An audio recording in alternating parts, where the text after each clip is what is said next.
I know some of you guys want to support me. I appreciate that.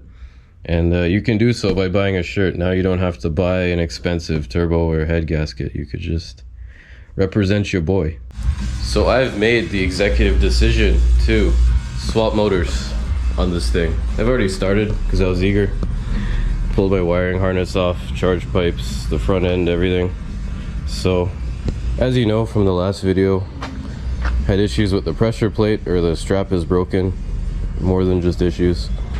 So the gearbox has to come off anyway. There's a small leak from the oil pan. It looks big, but it's because the whole crankcase is full of oil.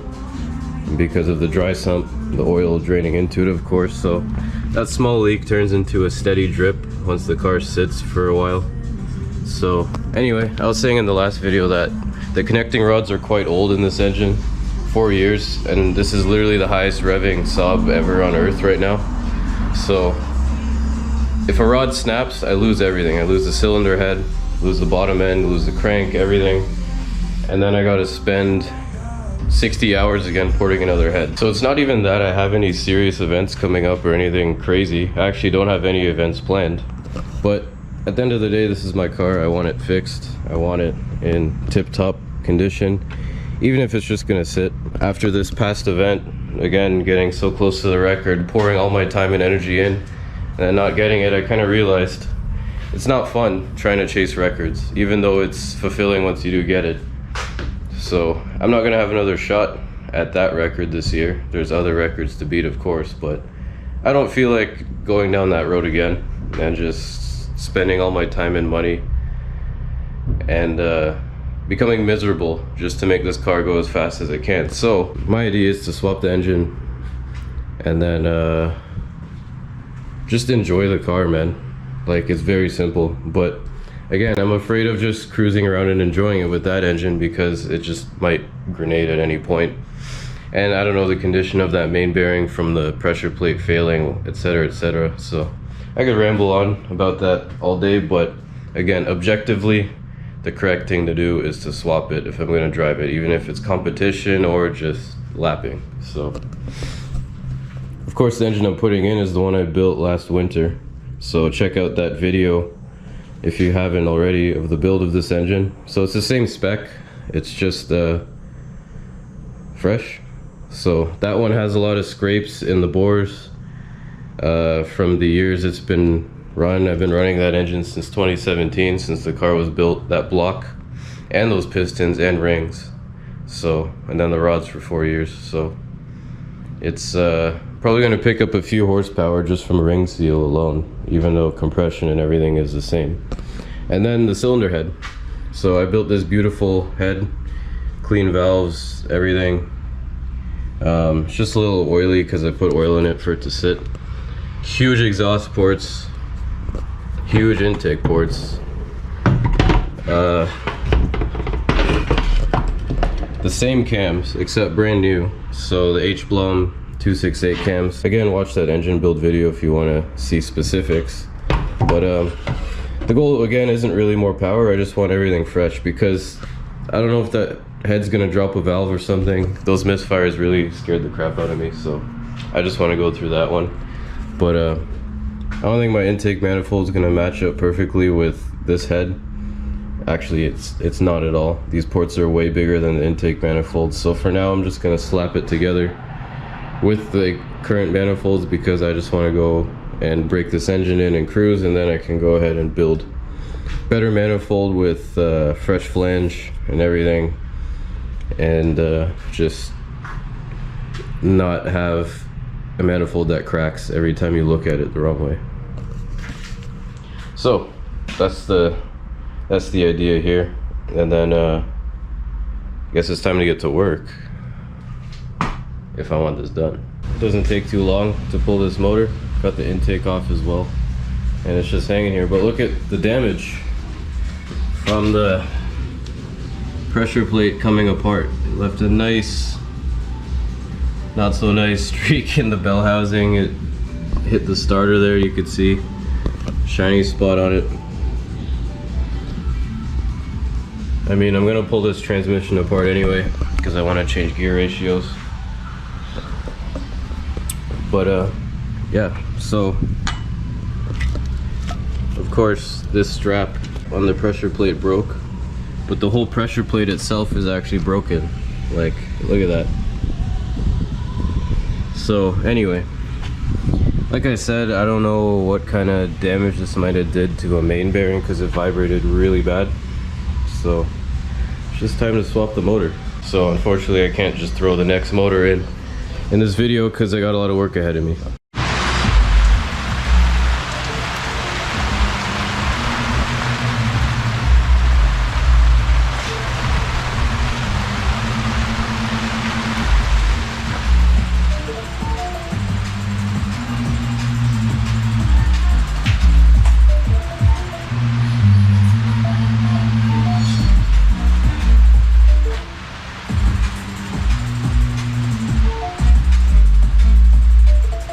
Here we have a very rare sight of the splitter and the hood being on the car,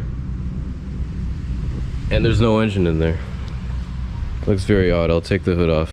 Don't worry, I didn't leave the car outside or anything. I just put it outside and then it decided to rain, so that's why it's all wet, but it's fine. There's no engine in there. This is how it looks with no engine, no front half of the subframe, but the splitter on. So you can actually see how everything kind of goes together there with the chassis. So of course I just pull the whole strut with the axle and then pull the engine out and then put the struts back in finger tight so the car can be rolled in and out. But anyway, the point of this portion of this video is for me to answer comments, no matter how simple. Starting with this one. Brother, there's a stool up there because I barely have floor space and it's on a hook. So I gain a whole square foot of floor space if I just simply hang it up there. So that's why that's like that. So there's another comment here about a Quaife straight cut gear set. And then somebody replied to it basically saying what I'm about to say. Yeah, the Quaife straight cut gear sets, the ratios are way too close. I'll be shifting all the time, and then because it's a synchro box, I got a clutch for every shift. So I'm going to lose a lot of time because I'm going to spend the whole lap of an attack lap just shifting gears or skipping over gears. Honestly, I've seen people do that with that gear set because it's so short. There's also another Quaife gear set. I was actually looking at buying one a couple years back, the 6-speed semi-helical. They're very strong, yes, but also it's a synchro again, so I got a clutch for that. And then even in that gear ratio setup, I won't even make it out of 4th gear because I'm revving so high. So unfortunately that's the case. But also another note with the Quaife gear sets, I could buy one, I could save up all that money, buy one, but I'm gonna need spares because things do break. It is racing. No matter what gearbox you buy, I don't care how expensive, how much you spend, you're gonna chip a tooth here and there, you're gonna chip a dog tooth, you're just gonna need something at some point. Racing stuff needs to be just strong enough to get the job done, but not too strong to add extra weight and slow the car down. So again, I could run like a Mack truck gearbox, but then it would never break, but it would be too slow because the car would be heavier. And then I'm already having problems, I haven't really been talking about it, but I've been having problems with the synchro hubs cracking on the factory gearbox. And then if you use a Quaife gear set, you have to use those same synchro hubs. So basically every time I've pulled a gearbox out of that car, there's a small hairline crack on the synchro hub, and I've just been changing them because I have spares, but that's something I don't talk about. And then again, time to time I miss a gear, so it, you know, damages that. And the synchros are hating their life. Like the gear oil comes out with gold dust in it almost every time. It's stuff I haven't really said, but either way, the synchro box is just not cutting it, so a Quaife gear set is completely out of the question. I'll talk about sequentials in just a minute, but another comment, it's a bunch of questions, but one of them again was how much of a difference did the taller third make? Going from a 1.18 to a 1.12, it didn't make a massive difference because I added timing to the car, so it still accelerated like it used to.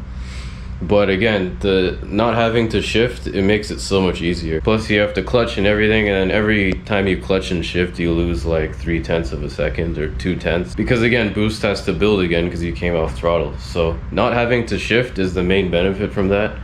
I really like it, but again, that's not the ideal setup for the car. The ideal setup is to have a dog box, so I could just slot through gears like nothing, and then it doesn't matter if the ratio is too tall or too short, because you could just bang through gears really quickly. The tall third is definitely only a setup for Motorsport though. For other tracks, having the extra wheel torque with a shorter third is obviously a much better thing.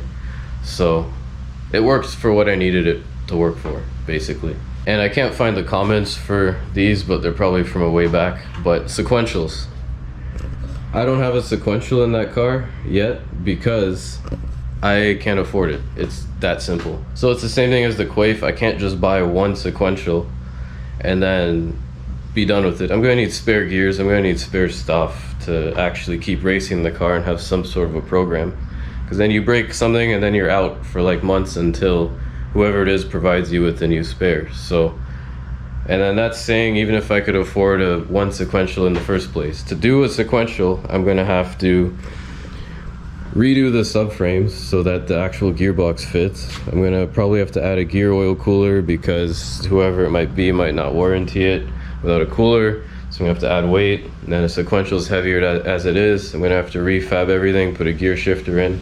You're probably looking at me saying, Jason, you built this car, it's probably nothing for you to just refabricate stuff like that.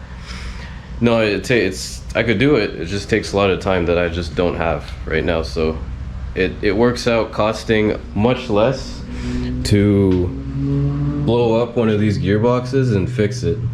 Like, it'll cost me like $80 in gear oil at most because I have all the spares there.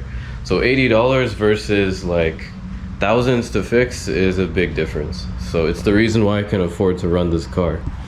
So again, if I'm going to pay 30 grand for a sequential, or if I'm going to save up that much money, I'd rather just spend 30 grand on something else car related and make this thing way faster. So that's just how it works. So unless a huge sum of money comes my way, I'm not getting a sequential.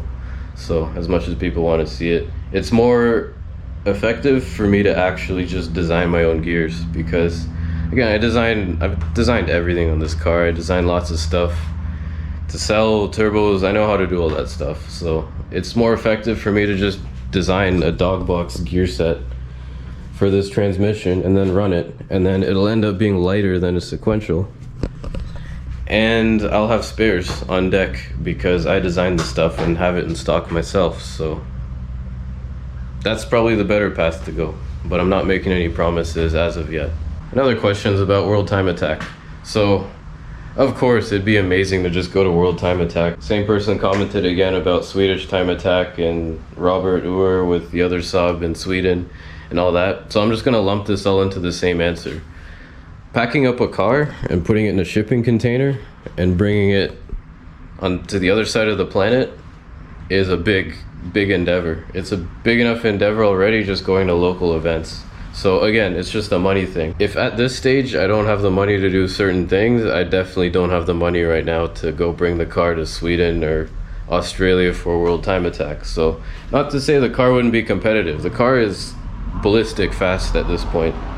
But again, I kind of have to do these things as time allows and money allows. So maybe in a couple years, I'm open to the option. Maybe the right sponsor comes along or something, and then I'm suddenly able to throw the car in a shipping container with 5 spare gearboxes and take months off of work to go race. But I'm not saying no, it might happen one day. But again, I'm open to the idea of racing Robert or going to the same Time Attack event as Robert and competing in the same class. It'd be pretty cool to see 2 subs against each other, like battling. I think that's probably going to be the only time in history that's happened. And in the same comment, it was also asked about side mirrors and why don't I just run cameras or something instead.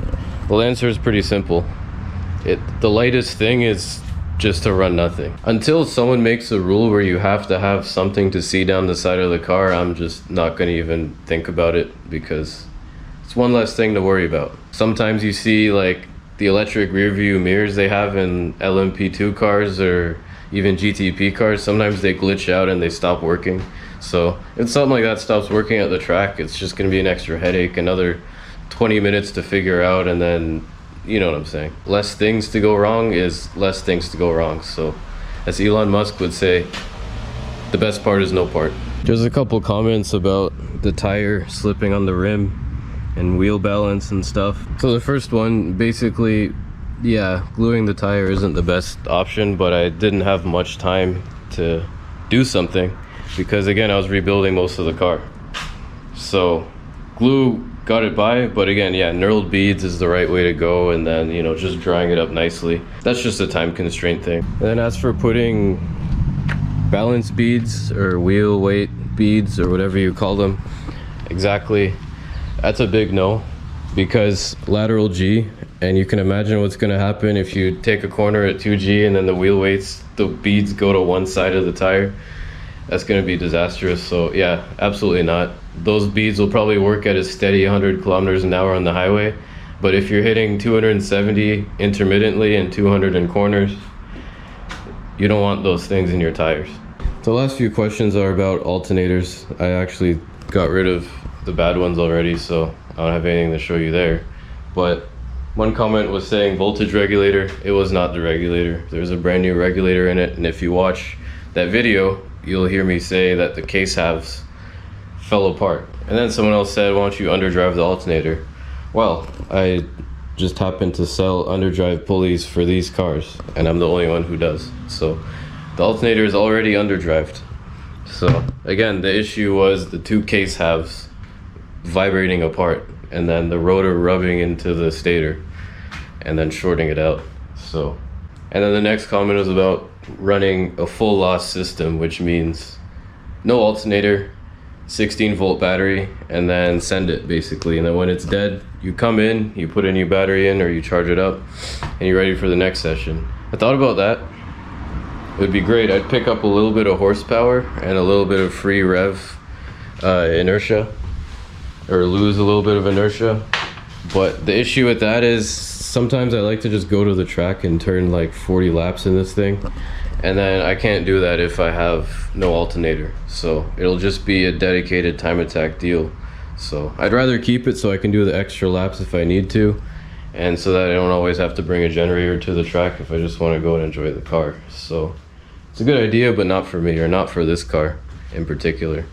That's enough of me disagreeing with you guys on comments. So I promised that I'd answer some comments in a couple videos back, but you know, I'm a busy guy, so it's kind of hard to just come out here and film a video, and of course I gotta feel like talking, or else I'm gonna sound like an idiot trying to answer comments or trying to make a video when I don't feel like it. So anyway, thanks for watching, and I don't know, maybe the next one I'll have this new engine running.